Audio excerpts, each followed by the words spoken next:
Bonsoir à tous, c'est Nicolas. J'espère que vous allez bien, moi personnellement ça va.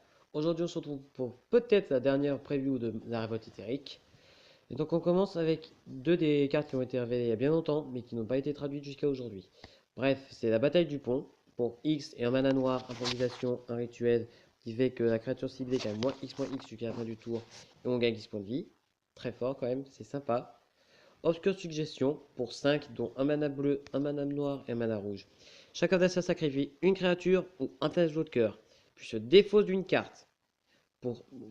Ensuite, dès qu'on a fait ça, on renvoie une carte de créature ou de tableau de cœur depuis votre cimetière dans votre main. Puis on pioche une carte. Et quand on lance un sort de tableau de cœur Bolas, c'est-à-dire Nicole Bolas, on exile cette carte depuis notre cimetière et il arrive avec un marqueur de loyauté supplémentaire de Nicole Bolas, ce qui est très fort.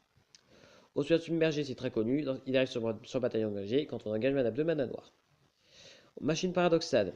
Pour 5, c'est un artefact légendaire qui fait qu'à chaque fois qu'on lance un sort, on dégage tous les permanents non terrain qu'on contrôle. Ça, c'est le deuxième chef qui a été révélé en français maintenant. Récupération secrète. Pour 5, un rituel. On va en voir beaucoup. Exiler une carte non terrain ciblée de votre cimetière. On cherche dans notre bibliothèque les cartes qui ont le même nom et on les révèle et on les met dans notre main. On mélange notre bibliothèque ensuite. Très sympa. Créativité indomptable. Pour X et 3 mana rouge. On détruit X artefacts ciblés et ou créatures ciblées. Pour chaque permanent détruit de cette manière, son contrôleur révèle les cartes dessus de sa bibliothèque jusqu'à ce qu'une carte de créature ou d'artefact soit révélée. Et exile cette carte. Elle exile la créature ou l'artefact.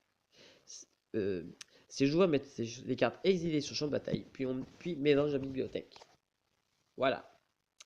Ça peut bien être avantageux comme désavantageux. Je vais dire, c'est au double tranchant. Choc, c'est très connu Magic. Pour un mana rouge, il inflige 2 blessures de combat à des créatures ou joueurs. Pardon. Saccageur de vaisseau volant. Pour 2, c'est une 2-1 vol, humain et pirate. Elle est assez fun cette carte. À chaque fois qu'elle inflige des blessures de combat à un joueur, pour chaque type de marqueur, soit permanent ciblé ou un joueur ciblé, donnez ce permanent ou à ce joueur un autre marqueur de ce type.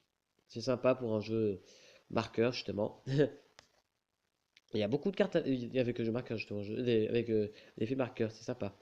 Coureuse d'éclair. Pour 5, c'est une 2-2 double initiative sévérité. C'est une mythique qui fait que quand elle attaque, on gagne 2 marqueurs énergie.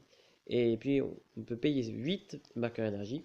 Si on paye, on dégage toutes ces créatures que vous contrôlez. Et cette phase est suivie d'une phase de combat supplémentaire. C'est très fort. Baliste ambulante pour X et X. C'est une 0-0 qui arrive sur champ de bataille avec X marqueur plusieurs sur lui. Pour 4, on en met un sur elle. Pardon. Et on en retire un marqueur sur elle. Et elle inflige une blessure à une cible, créature ou joueur. C'est sympa quand même, encore une fois, avec les jeux marqueurs. Rebelle Vengeur pour 3, c'est une 3-2. Révolte. Quand il arrive en jeu, si un permanent a quitté champ de bataille ce tour-ci, une créature ciblée gagne. Qu'un adversaire contrôle gagne -3/-3 jusqu'à la fin du tour. C'est vachement fort pour bien finir une créature qui nous est chier. Baleine Étertidale. Pour 6, c'est une 6-4 vol qui fait que quand elle arrive en jeu avec 6 marqueurs énergie, on paye 4 marqueurs énergie, on la renvoie dans la main de son propriétaire. Ça va, ça passe. Au départ, s'il fallait payer 6, et on gagnait 6, s'il fallait payer 6, c'est un peu abusé. Hein. Sanglier d'horizon. Pour 4, c'est une 4-4 qui fait qu'il ne peut pas être bloqué par des créatures de force inférieure ou égale à 2. Écoutez, c'est sympa ça. Hein. Ensuite, ingénieur de vie soudure. Pour 3, c'est une 3-3. Au début du combat, pendant votre tour, une créature artefact que vous ciblez et vous contrôlez gagne +2/+0 jusqu'à la fin du tour. J'ai envie de dire, là, pour les decks avec les véhicules, c'est très fort. Rien à dire de plus. Baral, directeur de conformité. Nous savons enfin qui est ce mec. C'est un humain et sorcier. Pour 2, c'est une 1-3. Les sorts d'éphémères et de rituels que vous lancez coûtent 1 mois à lancer. Comme chaque jeu, là c'est bon pour un jeu contrôle. Et à chaque fois qu'un sort, une capacité que vous contrôlez contrecarre un sort, on peut piocher une carte. Et si on fait ainsi, on se donne son défausse d'une. Super sympa. Ensuite, on voit son expertise à Baral. Pour 5, c'est un rituel qui fait qu'on renvoie jusqu'à 3 artefacts et ou créatures ciblées dans les mains de leur propriétaire. On peut lancer une carte avec un CCM inférieur ou égal à 4 depuis notre main sans payer son coût de mana. Ensuite, ce qui est quand même pas mal. Hein. Pardon, excusez-moi. il y a réserve cachée. Pour 2, un mana blanc, un mana noir, Revolt, qui fait que au début de notre étape de fin, si un permanent quitter le champ de bataille ce tour-ci, crée un jeton de créature artefact 1-1 incolore cerveau. Et pour 1, on sacrifie une créature, regarde 1. Et ça peut bien combiner pour les effets, ce qui est très fort. Recrue solennelle. Pour 3, c'est une 2-2 d'initiative révolte. Au début de votre étape de fin, si un permanent que vous contrôlez quitte le champ de bataille, on met un marqueur +1/+1 sur la recrue. C'est pas mal du tout.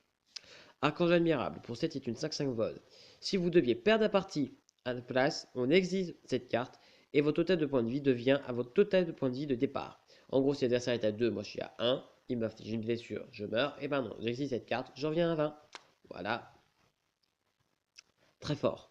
Patrouille des tours, ce que ça peut cher. Pour 4, c'est une 3-2 vol. Quand elle arrive sur le champ de bataille, on engage une créature ciblée qu'un adversaire contrôle. Elle ne se dégage pas pendant la prochaine étape de dégagement de son contrôleur. C'est sympa. Et vraiment, les dessins sont encore très bien faits, hein, je vous avoue.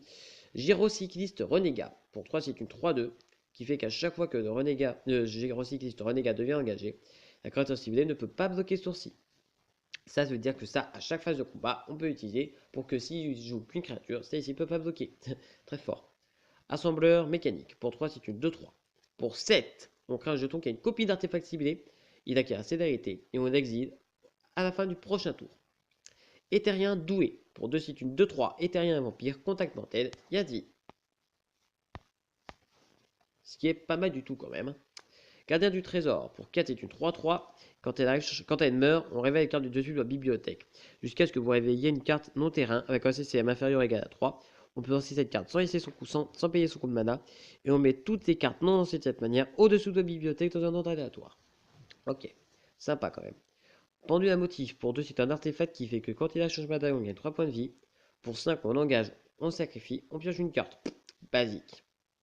Simulacre de Tézéret. Alors là, c'est, pour vous avouer, il y aura quelques cartes, il y aura toutes les cartes des decks. Voilà. Enfin, toutes les cartes des decks Planeswalker nouvelles, qui ne seront pas dans les boosters. Pour toi, c'est une 2-3, c'est une 2-3. Quand on engage, l'adversaire ciblé perd 1 point de vie. Si vous contrôlez Tézéret, ce sera perd 3 points de vie à la place. Waouh, pas mal. Trahison de Tézéret. Pour 5, dont un noir, un bleu. Oui. On détruit une créature ciblée.